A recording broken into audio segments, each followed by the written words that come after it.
E eu queria ver com vocês um texto muito conhecido, que já deve ter sido pregado várias vezes na igreja, mas que sempre que eu leio, me ajuda a rever o que eu tenho feito com aquilo que o Senhor deixou para a minha vida. Que é Mateus 28, um texto super conhecido, mas que cada vez que eu leio, Deus realmente trabalha na minha vida, mexe no meu coração, para realmente reavaliar como que eu estou andando com aquela ordem que Cristo deixou para as nossas vidas. Irmão, se a voz falhar, é que eu estava no retiro de crianças e gritei muito com eles, então se começar um negócio meio adolescente assim, não se preocupem, tá? Vai acontecer. Mateus 28, 18 a 20.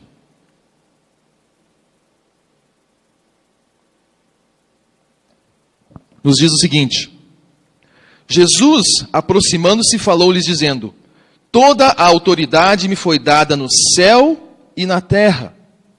Ide, portanto, fazei discípulos de todas as nações, batizando-os em nome do Pai, do Filho e do Espírito Santo, ensinando-os a guardar todas as coisas que vos tenho ordenado, e eis que estou convosco todos os dias, até a consumação dos séculos. Vamos também para Atos 1:8. Atos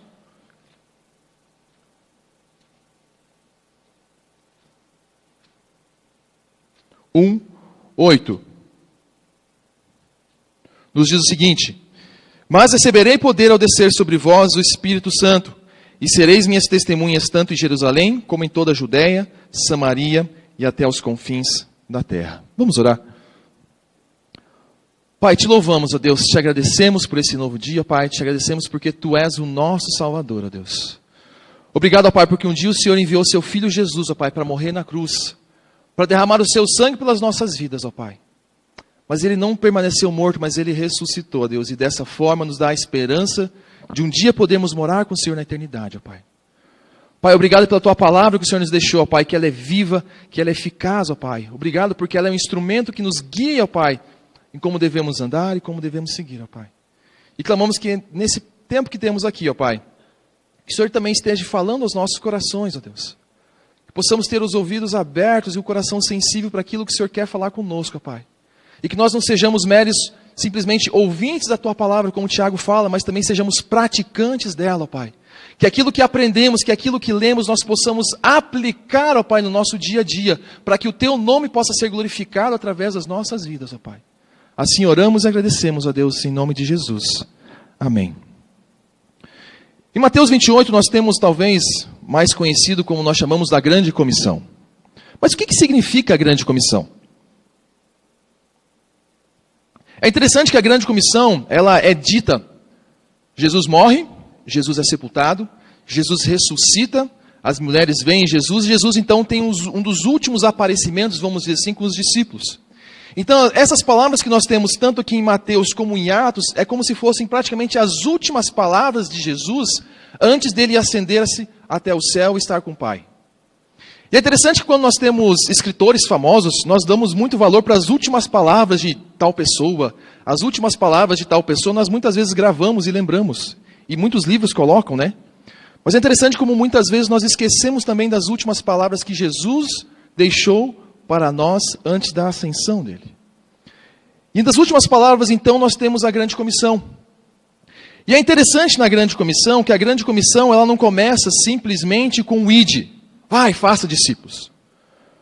Mas no versículo anterior a esse, no versículo 18, fala: Jesus, aproximando-se então desses discípulos, lhes disse: toda a autoridade me foi dada nos céus e na terra. Mas por que Jesus destaca isso para os discípulos? Por que Jesus então detalha essa questão de toda a autoridade foi dada ao Pai? É porque, irmãos, nós não somos capazes de realizar nada. Nós não somos capazes de anunciar a salvação ou de realizar salvação alguma, mas quem nos capacita é o Deus que tem toda a autoridade nos céus e na terra. Quem nos capacita a abrir nossa boca para falarmos sobre Cristo, para anunciarmos Jesus como Salvador, é o Deus que criou os céus e a terra, é o Deus que criou a mim e a você, é o Deus que enviou seu próprio Filho Jesus para morrer na cruz, para perdoar os nossos pecados, e nós tendo então esse presente, essa graça que Deus nos concede, Ele nos dá então o privilégio de anunciarmos a Cristo. Mas isso só acontece porque Deus, seu Filho Jesus é quem tem autoridade e o poder para nos enviar a realizar uma obra que não é nossa, mas uma obra que é do próprio Pai. Lembra que eu comentei que o próprio Deus, Ele é um Deus missionário. É um Deus que se importa com o seu povo. É um Deus que envia o seu próprio Filho para morrer na cruz pela vida daqueles pecadores. Deus é um Deus missionário.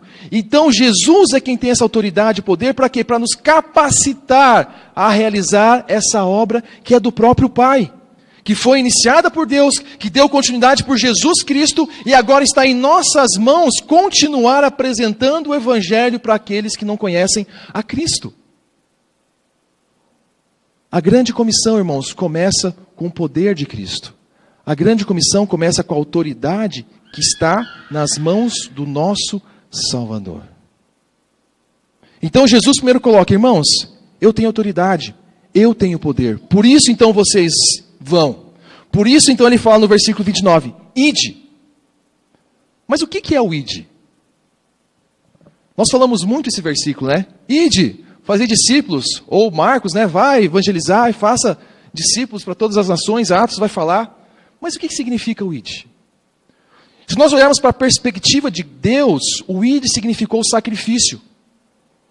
O id significou Deus entregar o seu próprio Filho para morrer na cruz pelos nossos pecados, para que o Evangelho chegasse a nós, para que nós tivéssemos então essa conexão, ou seja, essa ligação com o nosso Deus. O id na perspectiva de Deus envolveu sacrifício, porque Ele entregou o seu Filho para que a mensagem chegasse a nós, para que nós tivéssemos acesso, total acesso ao Pai. Lembra no Antigo Testamento? O acesso através de Deus era através do tabernáculo. E o perdão dos pecados era através de sacrifícios. Mas quando Jesus vem e se sacrifica por nós, pecadores, nós não precisamos mais fazer sacrifício, porque o próprio Jesus já fez isso. E dessa forma nós temos acesso livre ao nosso Pai. O id da perspectiva de Deus envolveu sacrifício. Mas e o id da nossa perspectiva? O que envolve? Se Deus sacrificou o seu Filho, o que nós temos feito para anunciar Jesus? O id muitas vezes, irmãos, vai envolver sacrifícios. O id muitas vezes vai envolver nós abrirmos mão do nosso conforto para nos expormos, para anunciarmos o Evangelho. O id muitas vezes vai nos fazer sairmos da nossa zona de conforto para um lugar onde muitas vezes nós vamos ser apedrejados, não por pedras verdadeiras, muitas vezes atacados por palavras que podem machucar. E é interessante que quando nós olhamos para as bem-aventuranças, muitas vezes nós destacamos as primeiras bem-aventuranças. Bem-aventurado misericordioso, bem-aventurado assim. Mas quando nós pegamos as duas últimas bem-aventuranças, são quais? Bem-aventurado quem? Os que forem perseguidos. Bem-aventurado aqueles que sofrerem ofensas por causa do nome de quem? De Cristo Jesus. Irmãos, o id muitas vezes vai envolver sacrifício. O id muitas vezes vai envolver nós sairmos da nossa zona de conforto e nos expormos no lugar onde muitas vezes nós fomos ser atacados.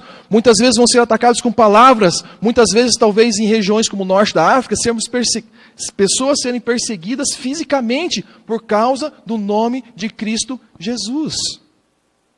E a pergunta é, será que nós estamos dispostos a fazermos parte do id de Cristo? Deus enviou seu Filho para morrer por nós. E o que nós temos feito por esse Cristo que morreu pelas nossas vidas? E quando Jesus fala o id, nós temos a tendência de entender o id. O id é para o Marcelo e para a Evelyn. O id é para o pastor Sérgio. O id é para o outro missionário que está longe. O id, irmãos, é para todo aquele que foi resgatado por Cristo Jesus. Se você teve um encontro verdadeiro com Cristo Jesus, o id é para cada um de nós. Talvez Deus comissione você, ou chama você para ir para a África. Mas talvez Jesus está chamando você para atravessar a sua rua e anunciar Jesus para o seu vizinho na frente da sua casa. O id é lá para o outro lado do oceano, mas o id muitas vezes é para o outro lado da rua, em frente à sua casa. A diferença e o que Deus espera de nós como Pai é a obediência. Quem é pai sabe que o que nós mais esperamos dos nossos filhos é o quê? Que o filho nos obedeça. Filho, você pode fazer tal coisa? O filho, nós temos esperamos do nosso filho o quê? Que ele obedeça aquilo que nós mandamos. E o que Deus espera de nós como filhos, irmãos, é a obediência. Então não tem diferença, por exemplo, se Deus tem me chamado para a África, Deus espera o quê? Que eu obedeça. Agora, se Deus tem chamado você para anunciar Cristo no seu trabalho, na sua faculdade, na sua escola, nos seus vizinhos, o que Deus espera de cada um de nós é o quê? Obediência. Seja na África, seja em Cascavel, seja no Paraná, no Brasil, na China, na Europa, onde realmente existe uma necessidade enorme do Evangelho de Cristo hoje, seja no Japão, que também é uma necessidade enorme do Evangelho de Cristo, e muitas vezes nós não damos atenção a essas regiões. Não tem diferença, irmãos. O que Deus espera é obediência. Obediência ao nosso Pai. Mas, infelizmente, muitas vezes nós somos filhos rebeldes. Aquele filho que, eu não quero fazer isso. Começa a espernear, começa a bater, não quero fazer isso, não quero. A gente percebeu bastante crianças no final de semana no retiro. Algumas crianças que queriam aquela manhinha, aquele negocinho, ou seja, o pecado. E muitas vezes nós também desobedecemos, não queremos ouvir a voz de Deus naquilo que Ele tem nos direcionado a realizar, a obra que não é nossa, mas a obra que é do nosso Pai. E eu achei interessante o tema, desculpa pastor, como que é mesmo? Ou seja, levando discípulo, cada membro um discípulo e cada discípulo um missionário. Então percebam que dessa perspectiva que nós temos visto, missões não é simplesmente para quem está no outro lado do oceano, mas missões é para quem está aqui em Cascavel também. Missões é para quem está aqui no Brasil. Missões é para onde nós estivermos. Deus espera que nós glorifiquemos o seu nome através de anunciar a sua palavra para aqueles que não conhecem. E se nós formos fazer um levantamento de quantas pessoas não conhecem Cristo em Cascavel, não é poucas, irmãos.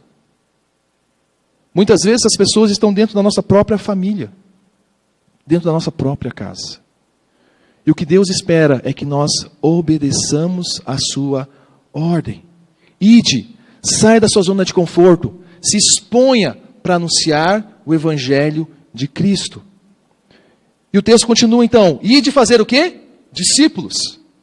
E o que é fazer discípulos? Se nós olharmos para a realidade de Cristo, Cristo ele fez discípulos fast food. Hoje nós temos a necessidade de fazer tudo rápido, né? É nesse miojo, é no micro-ondas, 30 segundos, tudo tem que ser muito rápido. A velocidade, a tecnologia, a comunicação, é tudo muito rápido.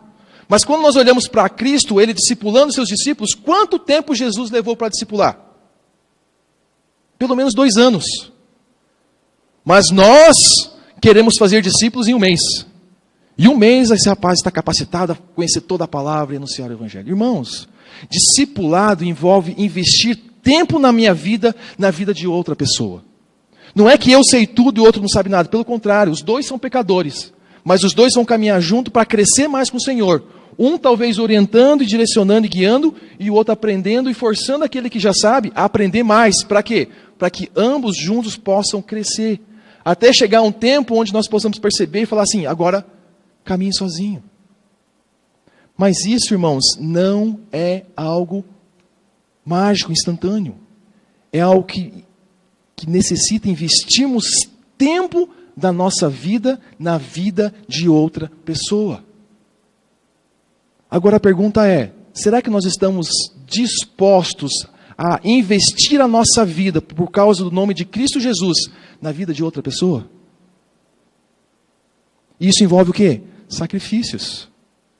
É muitas vezes abrir mão de algumas coisas para podermos anunciar Cristo para outras pessoas no investimento de tempo com ela. Então, fazer discípulos, irmãos, não é simplesmente, Jesus te ama e tem um plano para você. Você explica o plano de salvação, a pessoa fala, realmente, eu quero andar com Cristo. Ok, pastor, está aqui mais um filho, cuida dele, agora é seu. Não é, irmãos. O pastor vai ajudar, o pastor vai caminhar junto, mas o que Deus espera é que nós, cada um de nós, caminhemos com novos discípulos. Cada um de nós tenhamos alvos de evangelismo, pessoas pelas quais nós oramos, diariamente para que Deus nos dê a oportunidade de anunciarmos Cristo como Salvador para essa pessoa. E quando ela entender Cristo como Salvador da vida dela, nós investimos o nosso tempo para quê? Para discipular. Para ensiná-la o quê? Todas as coisas, como o texto fala. Discipulando, fazendo o quê? Batizando e ensinando todas as coisas que você tem ordenado. Ou seja, todas as coisas que você tem ordenado é o quê? A palavra de Deus. Não é só aquilo que agrada o coração do homem, não. Mas são coisas que muitas vezes vão confrontar com o pecado e dessa forma corrigi-la para que ela ande nos caminhos do Senhor. Nosso filho, quando faz algo errado, nós fazemos o quê? Conversamos, corrigimos, disciplinamos. É o que Deus faz com a nossa vida. E é o que Deus também espera que nós façamos com os nossos discípulos. Ou seja, instruamos é feio, né? Instruímos esses filhos, esses novos discípulos na palavra do Senhor. Não no que eu acho certo e errado, porque eu sou falho e pecador, mas baseado na palavra de Deus. Ela é o guia que nos direciona e nos instrui para todas as áreas da nossa vida. Não precisamos de mais nada além da palavra, irmãos. Ele é o nosso guia, ela que nos instrui, ela que vai tratar os pecados que nós temos muitas vezes guardados em nosso coração e principalmente na vida dessas novas pessoas que estão saindo do mundo de trevas para um reino de luz. E quando ela sai do mundo de trevas para o reino de luz, ela traz muitas perguntas e dúvidas. E nós devemos ser essas pessoas que vão auxiliá-las a compreender melhor, à luz das Escrituras, a como tratar esses problemas. Deus sacrificou o seu Filho para que o Evangelho chegasse a nós. E o que Ele espera de nós, irmãos, é que nós sacrificamos muitas vezes nosso tempo, a nossa vida, para que o Evangelho chegue também àqueles que não conhecem a Cristo. Mas é interessante que Jesus termina a grande comissão falando o seguinte: e eis que estou convosco todos os dias até a consumação do século. Jesus é quem tem autoridade e poder. Jesus é quem nos capacita a anunciar as boas novas de salvação. É Ele quem nos envia. É Ele quem fala, sai da sua zona de conforto. Saia das 4 paredes da igreja e anuncie o Evangelho para aqueles que não conhecem. Saia da sua casa e vai até aquele vizinho que não conhece a Cristo e crie relacionamento. Mas não fique num relacionamento eterno sem anunciar a Cristo. Vai chegar um momento que vamos ter que abrir a boca e falar da palavra de Deus. E quem vai transformar não somos nós, é o Espírito Santo. Mas em Efésios 1 vai comentar que o que Deus espera de nós é que anunciemos a palavra de Deus. E quando a palavra é anunciada, o Espírito Santo pode agir e resgatar os seus filhos para voltarem para casa. Mas essa ordem toda, esse trabalho que Jesus coloca, não digo trabalho, mas esse privilégio que o Senhor concede para nós, Ele fala: e eis que estou convosco todos os dias até a consumação dos séculos. Eu tenho autoridade, eu tenho poder e eu capacito. Vão. Mas quando vocês forem anunciar Jesus, quando vocês forem fazer novos discípulos, caminhar com eles e batizá-los, eu estarei com vocês em todo esse processo. O mesmo Deus que cuidou do povo lá no Egito, que resgatou, o mesmo Deus que criou os céus e a terra, o mesmo Deus que enviou seu Filho Jesus, é o mesmo Deus que estará conosco no processo de evangelização e discipulado de novas pessoas. Por que nós temos medo? Por que nós ficamos com medo de anunciar Cristo como Salvador, se esse Deus está conosco, Ele está caminhando conosco, Ele está nos capacitando e Ele está nos instruindo como fazer? Talvez nós tenhamos medo porque nós não temos tido um relacionamento verdadeiro com o nosso Deus. Porque quando nós entendemos que Deus é o nosso Salvador, ou se formos como Jesus resume, os 10 mandamentos em 2 mandamentos, Ele fala: ame ao Senhor seu Deus de todo o seu coração, de toda a sua alma, entendimento. E depois Ele fala, então, ame ao seu próximo como a si mesmo. Mas nós só conseguimos amar o próximo, demonstrarmos esse amor de Cristo, quando nós primeiramente entendemos o amor do nosso Deus Pai. E quando nós temos um relacionamento íntimo, queremos crescer com o Senhor, queremos caminhar mais perto dEle a cada dia, temos uma vida de oração, temos uma vida de leitura da palavra, consequentemente isso vai fluir em nossas vidas e vai ter-se o desejo de anunciarmos Cristo para aqueles que não conhecem a Jesus como Salvador. Se nós não temos anunciado Jesus como Salvador, irmãos, nós devemos avaliar a nossa vida como tem andado. Como tem andado o nosso relacionamento com Deus? E a minha pergunta é: qual foi o último discípulo que eu caminhei junto? Quando foi a última vez que eu investi tempo na minha vida, na vida de outra pessoa, para que ela pudesse crescer com o nosso Senhor?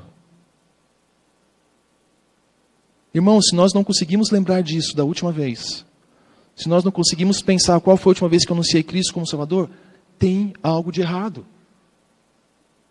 A ordem, irmãos, é para todos nós. A Bíblia não fala: olha, irmão, se você tiver vontade, me anuncie como Salvador.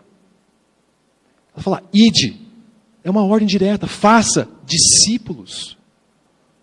Como tem estado a nossa vida, irmãos? Talvez Deus tenha te chamado para anunciar o Evangelho lá no outro lado do continente. Amém. Se for em Moçambique, em Pemba, melhor ainda, converse com a gente depois, vamos ver uma forma de chegarmos lá. Mas se Deus tem te chamado para anunciar o Evangelho para o teu vizinho, para o teu familiar, para o teu amigo de trabalho, na faculdade, irmãos, sejam filhos obedientes. E entendam que Deus, Criador, esse Deus que nós comentamos, Ele estará conosco. É Ele quem nos capacitará. É como aquele pai que pega na mão de um filho quando ele está com medo e fala: vem atrás de mim. E Ele nos guia, Ele nos direciona para realizar a obra que é do próprio Pai. O que Deus espera de nós, irmãos, é que nós confiemos nele. O que Deus espera de nós é que nós sejamos obedientes, que nós dependamos dele em toda e qualquer situação, e principalmente quando nós estamos anunciando Cristo. Que nós possamos descansar nos braços do nosso Pai, que Ele vai nos instruir e Ele vai nos direcionar a realizar a obra dele. Eu não sei como você tem pensado sobre isso. Eu não sei a última vez que cada um que está aqui fez um discípulo.